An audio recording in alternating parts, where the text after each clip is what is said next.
Bonjour et bienvenue dans ce podcast de développement de soi. Embarqué dans un voyage intérieur et introspectif.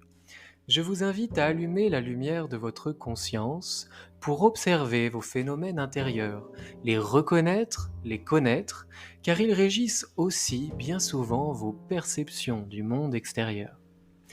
Grâce à ce travail de conscience lumineuse, passer de l'introspection à l'action, de la connaissance de soi à la réalisation de soi, en plein alignement avec qui vous êtes vraiment.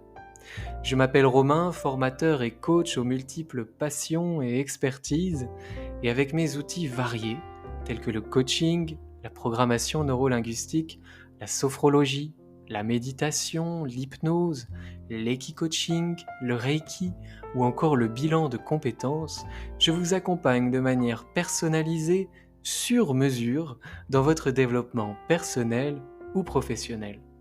Pour cheminer vers vos objectifs, révéler vos ressources et dépasser vos obstacles. En tant qu'ancien cavalier professionnel de saut d'obstacles, croyez-moi, ça me connaît. Retrouvez tout ce que je propose sur romainbamaison.fr. Très bonne écoute. Bonjour à tous, je suis ravi de vous retrouver pour un nouveau podcast qui est inspiré d'une lecture d'un livre qui s'appelle Pourquoi répétons-nous toujours les mêmes erreurs. Je l'ai posté dans ma story Instagram. C'est un livre aux éditions Payot de J.D. Nacio. C'est l'auteur J.D. Nacio.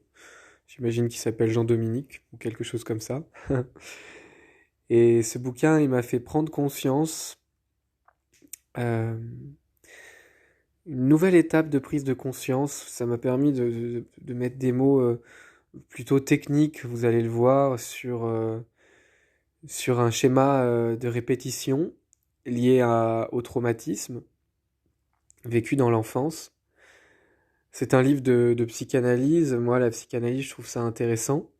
Je crois qu'elle ne se suffit pas à elle-même, comme beaucoup de choses d'ailleurs, et qu'elle convient pas à tout le monde aussi, mais en tout cas, moi, elle me convient bien parce que j'ai ce besoin d'intellectualiser, de conceptualiser. Ça me rassure en fait, ça me rassure de comprendre et de conceptualiser dans ma tête. Donc voilà, tout ça pour dire que c'est quelque chose qui me convient à moi, mais que c'est pas forcément le cas pour tout le monde. Il y a plein de méthodes différentes d'introspection, de compréhension de ce qui se passe en soi. Quoi qu'il en soit, ce livre de psychanalyse traite donc des schémas répétitifs. J'en suis à la moitié du livre. Et pour l'instant, c'est vrai que ça a beaucoup parlé des traumatismes qui déclenchent en fait des schémas répétitifs. Dans ce livre, il est question du mot jouissance, mais pas au sens commun du terme. Dans ce livre, la jouissance, c'est en fait un cocktail d'émotions intenses et contradictoires, non assimilables en fait. C'est le fait que dans le traumatisme, on vivrait de la jouissance. Alors, j'ai pas envie d'employer le mot jouissant, je sais pas pourquoi, parce que pour moi c'est quelque chose de positif, mais enfin c'est quelque chose d'agréable, mais la jouissance ici dans ce livre, elle est vraiment décrite comme quelque chose plutôt d'intense, on va dire une intensité contradictoire. Et cette intensité d'émotions contradictoires participerait au traumatisme. Par exemple, dans le viol, il y a des émotions contradictoires si on schématise, c'est pas le cas dans tous les abus sexuels bien évidemment, mais par exemple, il peut y avoir et de la souffrance, et du plaisir, et de la peur, et toutes ces émotions-là à la fois très intenses. Et c'est cette intensité d'émotions contradictoires qui fait qu'un trauma peut se créer et s'ancrer, s'ancrer. Et ce qu'il est dit aussi d'intéressant dans ce bouquin, c'est qu'en fait, le traumatisme, il a lieu en l'absence de symbolisation, en l'absence de symbolisme. je sais pas trop lequel des deux se dit vraiment. Mais en fait, c'est quand une émotion, un vécu, une expérience manque de symbolique. C'est vraiment ça. Et lorsqu'on est enfant, parfois, on peut vivre des choses prématurément. Et, euh, et j'ai envie de dire des traumatismes selon chaque individu. Il peut y avoir un petit traumatisme dans un événement courant pour quelqu'un, pour un enfant qui aurait symbolisé l'expérience avant de la vivre. Et au contraire, pour un autre enfant, une petite expérience similaire peut être vécue comme un trauma, car par manque de symbolisation, par manque de symbolique. Et ça, j'ai trouvé ça très juste, en fait. Le trauma, il vient s'ancrer dans le subconscient, en fait. C'est quelque chose qui vient vraiment dans les sous-couches de l'inconscient. Et c'est d'ailleurs pour ça que c'est un trauma. La tête humaine, le cerveau est bien fait. Et les traumas vont être souvent mis au placard pour pas nous faire souffrir, pour nous permettre d'avancer, de grandir et de continuer. Sauf qu'en fait, ce qui est dit dans ce bouquin, c'est que le trauma qui n'est pas symbolisé, qui n'a pas d'explication, qui n'a pas de sens, il est enfermé dans un tiroir comme tout seul dans le cerveau. Parce que comme il n'est pas symbolisé et qu'il n'a pas de sens, il est relié à rien. Il est relié à rien d'autre, alors que notre cerveau, comme tout ce qui est vivant, est un écosystème interdépendant, avec des connexions, avec du sens. Et en fait, le trauma, par manque de symbolique dans l'expérience vécue, va venir se forcluer, comme ils disent dans le bouquin. C'est un événement forclusif. Alors, s'il y a des experts en psychologie qui m'écoutent, j'espère que voilà, j'utilise les mots correctement, mais dans le bouquin, en tout cas, il y a vraiment ce mot forclusif. Et dans forclus, il y a je trouve qu'on comprend bien le côté enfermé, forclusif, forclué, c'est enfermé. Et le trauma qui est vécu pendant l'enfance ou même après, qui manque de symbolique, face à un sujet en fait immature pour vivre cette expérience, il va aller se forcluer dans un endroit du subconscient où il est en lien avec rien d'autre. Et là où intervient le schéma répétitif, c'est qu'en fait, dans ce bouquin, encore une fois, il est dit que cet événement forclué, ce trauma qui est reclus dans un coin du cerveau et qui manque de symbolique, qui n'a pas trouvé de sens et de symbole, il n'a de soif que de revenir dans la vie euh, consciente, dans la vie de tous les jours, dans la vie, en fait, juste dans la vie, de manière répétitive, parce que, eh bien, comme il est forclué et qu'il est enfermé dans ce petit tiroir sans être en connexion avec rien d'autre, l'énergie à cet endroit-là, l'énergie intellectuelle ou l'énergie subconsciente ne circule pas, ne s'évacue pas. Et donc en fait, le trauma forclué, le trauma qui n'a pas de sens, qui n'a pas de symbolique, qui n'a pas été mis à la lumière de la conscience, va venir émerger dans le monde conscient, dans le monde actuel, dans la vie. En fait, parce que le trauma, il n'a pas d'autre choix que de faire ça pour s'exprimer, pour venir essayer, tenter de trouver une solution. Ce qu'il est dit aussi dans ce bouquin, et je reviens sur le premier point du terme de jouissance, qui dans notre propos est compris comme des émotions intenses et contradictoires, en fait, par l'absence de symbolique, encore une fois, l'humain et l'inconscient et puis j'ai envie de dire, euh, le côté animal et le côté primaire va faire qu'on va chercher à répéter, à revivre les émotions intenses. Et dans ce cas-là, des émotions intenses et contradictoires. Et en fait, c'est là où intervient un schéma inconscient de répétition, c'est-à-dire que l'individu qui a vécu un événement traumatisant car immature à cette époque-là et car manquant de symbolique, incompréhensif en fait, il va chercher à revivre ses émotions intenses de manière inconsciente dans sa vie, à travers des situations qui peuvent paraître différentes, mais en réalité, le schéma cognitif sous-jacent est similaire. C'est pourquoi, et d'ailleurs dans les relations intimes et amoureuses, euh, j'ai envie de dire que c'est exacerbé, ou en tout cas c'est là qu'on peut le voir le mieux, parce que j'en suis intimement convaincu, on choisit ses partenaires non pas par hasard, mais par rapport à ce qui est ancré en nous, dans la tête, peut-être dans les traumas, mais aussi dans le cœur, dans la fréquence vibratoire. Je veux dire, il y a beaucoup de belles choses dans le fait de rencontrer certaines personnes et pas d'autres.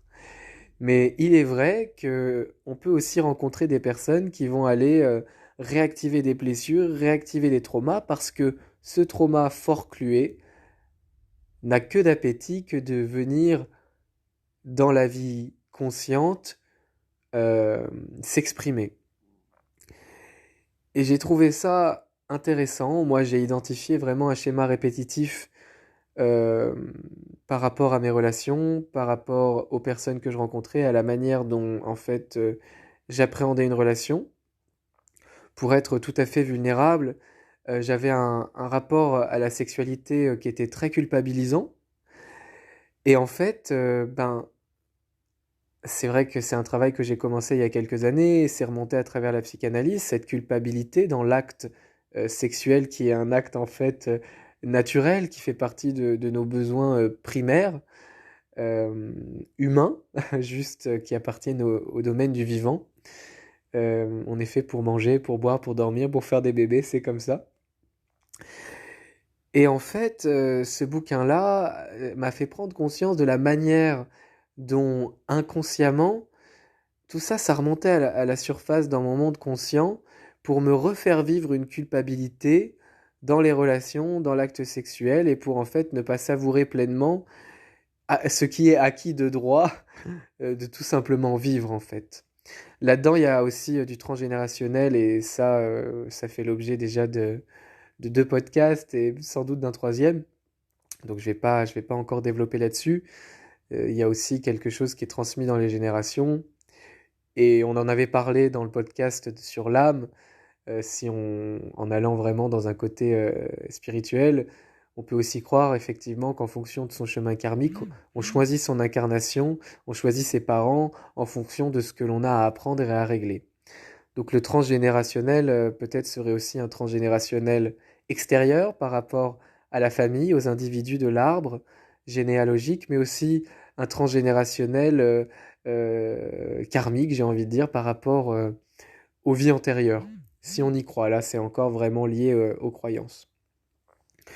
Bref, je me suis un peu perdu, mais effectivement tout ça pour dire que conscientiser ce trauma, et en quoi il revenait, moi, dans mon rapport aux relations intimes, a été d'une grande aide, et j'y ai vu très clair.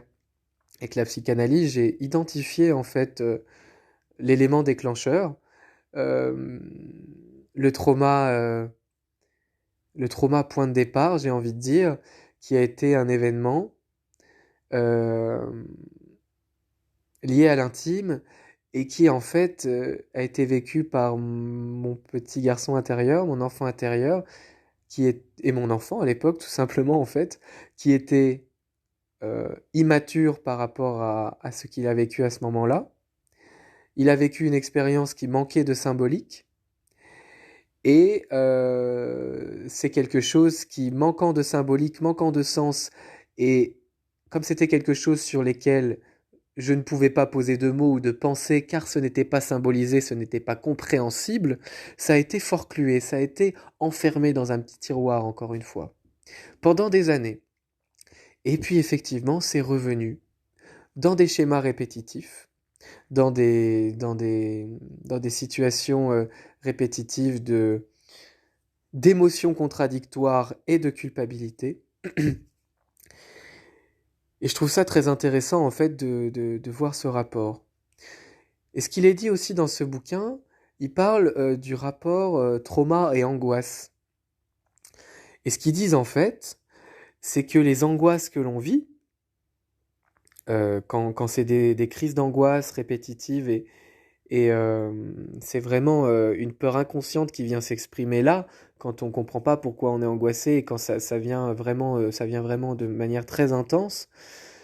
Ce qu'il est dit, c'est qu'en fait, dans un événement traumatique qui est imprévu par définition et qui est vécu par un sujet immature de manière surprenante, le sujet immature qui vit ce trauma, cet événement, cette expérience pour laquelle il n'est pas prêt et qui manque de symbolique et qui est surprenante, imprévisible, en fait, le sujet, inconsciemment et de manière intuitive, le sujet au sens de la personne, de l'humain évidemment, et ben, le sujet, mince, je suis perdu parce que je suis en train de m'auto-juger de la manière dont je parle.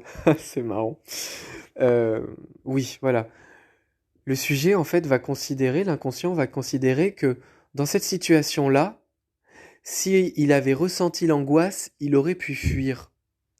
Dans l'événement initial traumatique, l'inconscient va penser, va en tout cas suggérer que, ou va déduire que, si de l'angoisse avait été ressentie, il aurait pu éviter ce danger, éviter ce trauma, éviter cette expérience traumatisante et trop intense.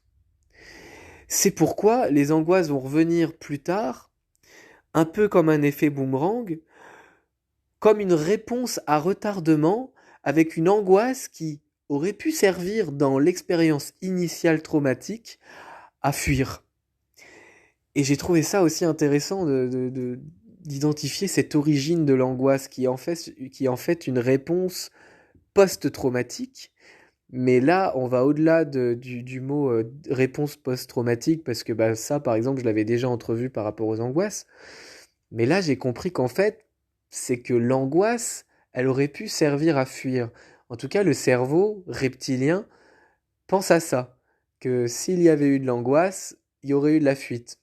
Un peu comme un homme de Cro-Magnon aurait fui face à un ours ou à un dinosaure ou j'en sais rien. Mais voilà. Et je trouve ça vraiment intéressant.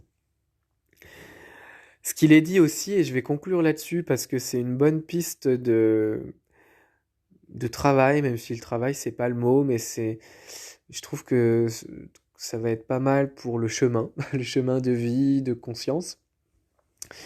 Ils disent que, alors déjà, premièrement, et c'est une parenthèse parce que là on parle beaucoup des événements traumatiques, mais il y a aussi des schémas répétitifs qui sont sains, qui n'ont rien à voir avec un trauma pour le coup, qui sont des schémas répétitifs vertueux, d'événements qui se sont bien passés, qui sont pas explicables, qui manquent parfois de symbolique, mais qu'on va aller répéter intuitivement, et je pense que même si j'ai du mal à l'expliquer, vous voyez ce dont je veux parler, quelque chose qui intuitivement est réussi et qu'on va répéter, des événements de réussite, des choses qu'on va refaire et reproduire de manière euh, vertueuse, parce que c'est quelque chose qui s'est ancré aussi de manière répétitive, c'est un accord inconscient, donc en fait il y a des répétitions qui sont saines et qui sont vraiment de l'ordre de la construction de l'individu et qui nous servent énormément. Et puis il y a effectivement des répétitions qui sont dites pathologiques et qui vont là nous faire souffrir en fait. Dans les répétitions pathologiques, il y a la répétition inconsciente, forclusive, qui est refoulée en fait, ce dont on a beaucoup parlé ici, et qui va remonter, et qui va en fait être vraiment quelque chose qui va nous mettre des bâtons dans les roues et qui va peut-être nous faire énormément souffrir et de manière répétitive, parce que non conscientisée, non comprise, forcluée et vraiment rejetée, qu'on ne veut pas voir, qu'on ne veut pas comprendre. Et là, c'est un truc qu'on dit souvent, que la vie nous resserre le même plat tant qu'on n'a pas compris, et ça vaut aussi pour les traumas, même si c'est pas de notre faute et qu'on n'est pas coupable. Eh bien, peut-être qu'on a un peu de responsabilité en revanche, et je crois que je ferai un podcast là-dessus, culpabilité vs responsabilité. On n'est certainement pas coupable, ça c'est clair. Par contre, peut-être qu'on a de la responsabilité, effectivement, à prendre en charge ce qui nous vient, ce qui remonte, et à oser voir l'ombre et la lumière, à oser voir les messages qui nous sont envoyés par la vie, et tout simplement par nous-mêmes en fait, parce que c'est des choses dont on est acteur et dont on est responsable, même si à l'origine on n'est pas coupable. Et ça c'est clair et net. Donc là, je fais la transition avec tout ce qui est inconscient et refoulé. Il y a les événements traumatiques qui sont conscientisés. Et en fait, le trauma, il y a des traumas qui sont graves. J'ai parlé effectivement des viols, qui sont vraiment des événements traumatiques qui peuvent, qui parfois gâchent des vies, il faut le dire. Il y a, même si beaucoup de gens s'en sortent de manière magnifique, et on va aller là-dessus. Ce que je veux dire, c'est qu'il y a aussi des petits traumas. Tous les enfants vivent des traumas, ça fait partie de la construction de l'individu, voilà, ça fait partie de la vie et de l'apprentissage. Il y a parfois effectivement des petits traumas qui quand même méritent d'être conscientisés. Et aussi, tout autant que les gros traumas, mais voilà, je voulais dire qu'il y avait aussi des petits traumas qui n'étaient pas très graves.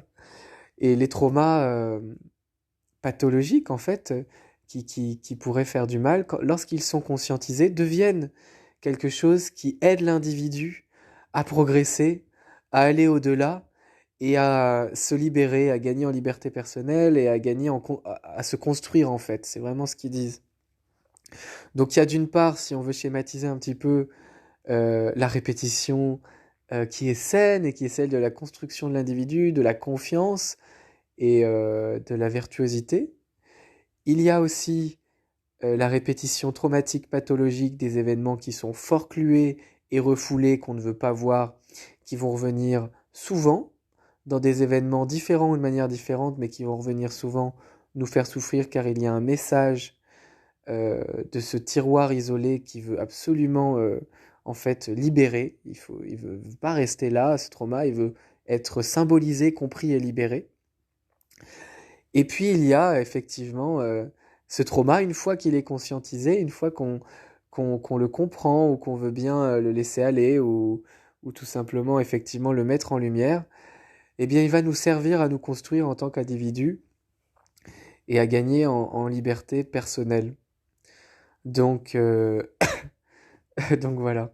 J'espère que ce podcast était intéressant. Je crois que oui. Après, c'est vraiment une lecture que je viens de faire. J'ai aussi pas mal écrit là-dessus, vraiment pour moi mettre sur le papier ce que j'avais compris. Je vous invite à le faire si ça vous a parlé et si vous avez envie de partir comme je l'ai fait d'un événement traumatique initial et de le relier à des situations que j'ai vécues qui se sont répétées et qui peut-être avaient l'air d'être différentes à chaque fois, mais quand j'ai identifié le mécanisme, j'ai vu vraiment ce qui se jouait en dessous, de manière sous-jacente. Et, euh, et c'est, voilà, même si c'est pas régulier, c'est quand même un outil fabuleux d'avoir fait le lien entre votre événement traumatique initial et quel est le mécanisme dans ce que vous avez vécu de répétitif. Évidemment, cette compréhension, cette lumière va permettre de ne plus répéter ces schémas répétitifs de souffrance.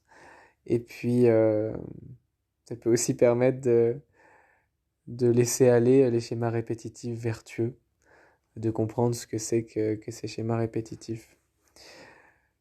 Pour être honnête, et je vais conclure là-dessus, pour montrer vulnérable, cette lecture, je l'ai commencée il y a 1 semaine et demie à peu près. Et c'est vrai que cette compréhension, quand je l'ai mise sur papier, ça a été comme une évidence. Et je me suis dit, mais oui, Romain, évidemment, c'est brillant, on voit clair, c'est limpide, etc. Et puis, ben, il y a à nouveau ces schémas qui sont revenus. Voilà, ben, il y a des fois où on n'est pas tout le temps non plus à s'observer, à s'analyser, donc et tant mieux. Et j'ai vécu plein de bonnes énergies, de bonheur. Et puis après, j'ai à nouveau cette forme de masochisme dont j'ai parlé dans un podcast, qui est venu ici avec ce schéma répétitif de culpabilité. En tout cas, on n'en était pas à une répétition d'un trauma, mais on en était à une répétition d'énergie qui pouvait être liée à ce trauma. Et vous voyez, ben en fait, c'était en train de me tirer un peu les énergies vers le bas, me rendre triste, me frustrer et me culpabiliser, surtout beaucoup. Me culpabiliser de ne pas profiter de tout ce qui m'est offert, de ne pas profiter du bonheur que je pourrais vivre en ce moment même. Et en fait, je me suis remis à penser à ce schéma répétitif, à identifier la cause, parce que j'étais en train de culpabiliser et de me faire des scénarios catastrophes dans ma tête, et en train d'avoir peur de l'avenir, etc. Parce que en fait j'avais vécu, et là j'avais peur de l'avenir, j'avais peur que le schéma répétitif revienne, comme je l'ai vécu de manière inconsciente parce que manque de symbolique. Et comme là je me suis rappelé, ben pourquoi, comment ça marchait effectivement cette mécanique de répétition et pourquoi je m'étais fait répéter cela, eh bien je me suis dit mais oui, mais en fait, enfin déjà la situation, elle a rien à voir et il faudrait vraiment que je fasse tout ce que j'ai pas envie de faire pour répéter ce schéma de souffrance. Et effectivement, ça m'a fait du bien et quand, euh, quand c'était pas conscientisé, ben parfois j'allais effectivement m'auto-saboter et faire en sorte que par des enchaînements d'événements, d'actions et de pensées, d'incarnation de ce que je ne voulais pas en fait, parce que c'était pas conscientisé et parce que mon trauma était refoulé, eh bien j'allais faire des actions pour me refaire vivre le trauma. Et là, je me suis rendu compte que par rapport à la situation que je vivais avec un potentiel, un potentiel bonheur, une potentielle abondance, etc., j'avais aucune envie de faire les actions pour me faire vivre un auto-sabotage. Et je me suis dit, bah oui, j'en ai aucune envie. Et en plus, je sais qu'avant, je l'ai fait parce que ceci, cela, et en retraçant en fait ce mécanisme de répétition dont je viens de parler dans le podcast. Et bref, c'est un peu flou ce que je raconte, mais ça m'a fait beaucoup de bien de me rappeler quelle est la source, quel est le mécanisme de ce que j'ai vécu, et à quel point aujourd'hui, euh, je ne compte pas répéter cela, à quel point aujourd'hui, parce que j'ai identifié la source et le mécanisme, j'ai mis des symboliques et des explications et de la conscience sur mon événement traumatique et mes schémas répétitifs que j'ai vécus. Et c'est magnifique en fait. Donc je vous invite à le faire, ce travail-là, il y a une pensée récurrente, s'il y a une peur récurrente, si dans vos relations ou même dans votre situation professionnelle ou personnelle, si il y a des schémas qui se répètent, des genres de conflits qui se répètent, eh bien je vous invite à peut-être à gratter un peu de papier pour voir qu'est-ce que vous cherchez à revivre, quelles seraient les émotions contradictoires et intenses que vous cherchez à revivre dans ces situations répétitives. Et puis surtout, quelle serait la première fois dans votre vie où vous avez vécu ces émotions répétitives, ces émotions, lapsus, ces émotions contradictoires et intenses. Parce que ben mettre en lumière ça, c'est vraiment gagner en pouvoir sur ce qu'on va vivre par la suite. Voilà, je vais m'arrêter là. J'ai vraiment pas arrêté de parler. Voilà, bah écoutez, comme d'habitude, voilà, n'hésitez pas à partager ce podcast si ça fait sens pour vous ou si ça fait sens pour quelqu'un de votre entourage. Une bonne note sur iTunes, ça fait toujours plaisir, évidemment, ça participe à booster ce podcast qui prend de l'ampleur. Et voilà, c'était un vrai plaisir pour moi de partager avec vous sur ce sujet-là que je trouve passionnant. Et je vous dis à tout bientôt pour un nouveau podcast. Bye bye.